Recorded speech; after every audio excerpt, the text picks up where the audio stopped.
When we talk about doing a fret level, what we're really talking about is getting the tops of all of the frets level with each other. This is critical in order to be able to get best case action. This particular neck is mounted on a bench that we use here at Acme to do fret leveling. Most of these components have come from Stuart McDonald's guitar shop supply in Ohio.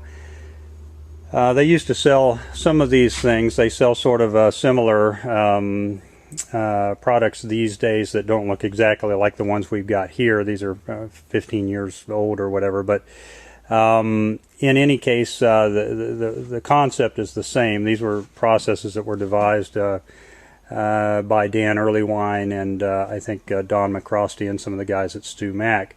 The idea is that when you take a neck, what we want to do is we want to abrade the tops of the frets, and we're going to abrade the tops of all of the frets until they're all level with each other. It's like building the foundation of a house. If the tops of the frets are not all level with each other, there's no way we can get best case action. One problem is that when you abrade the frets, especially on a neck like this, the neck is going to deflect as you're working on it, and so you have these rods that come up underneath the neck to hold it so that it can't bounce or deflect as you're working on it. The other critical thing, in my opinion, is that the thing that you use to abrade the frets is long enough that it simultaneously abrades all of the frets, or is longer than the fretboard. If you use a small file like this long, there's no way, in my opinion, that you can hope to get true flatness. This bar is just a piece of box section steel. It's just hollow, like a hollow tube. And it's had its two narrow edges surface ground, and surface grinding is a process where you can get things really flat. And then this edge was coated with industrial diamond particles. And this other edge we just adhere sandpaper to. This is 600 grit sandpaper. So the idea is that once we get the neck in this fixture, we mark the tops of the frets with a marker, and then we put this bar on the frets like that, and we basically just move it back and forth like this, trying to keep it within the string lie as we do that. Since the neck is tapered. And what we're doing is just abrading the tops of the frets, and what we want to see is that we're removing the marker from the tops of all of the frets. Since this bar is flat, it's a given that once we've removed marker from the tops of all of the frets, the fret tops are going to be flat relative to each other. Now in this particular instance, you can see that these frets are not level. As I move the light around, you can see, for instance, that these frets are shiny on top. The bars made complete contact and removed the marker. But we've still got some marker remaining in some of these areas.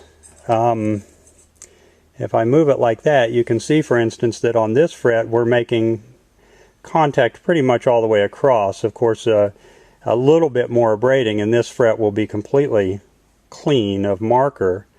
This fret is already pretty much completely free of marker, but these two are not being touched in this area here, and that tells you that these frets are low in this area. And when you have frets that are lower than their neighbors, you're sure to have fret buzzing, and so in order to compensate for that fret buzzing, you have to raise the action.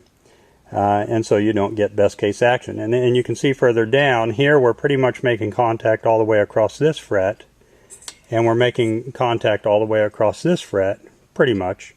We've got a little bit here that still needs to go, but here we're not even touching these three frets, and so again that tells you that these three frets are low compared to their neighbors. Anytime that you've got that sort of a condition, you're just going to have compromises in the action of the guitar.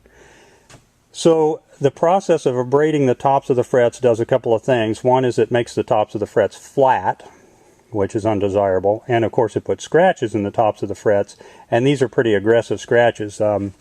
If we were to just take the neck off of this fixture when we're done and then put it on the guitar, when you bend the strings across these frets, you would really feel those scratches. It'd be uncomfortable to play.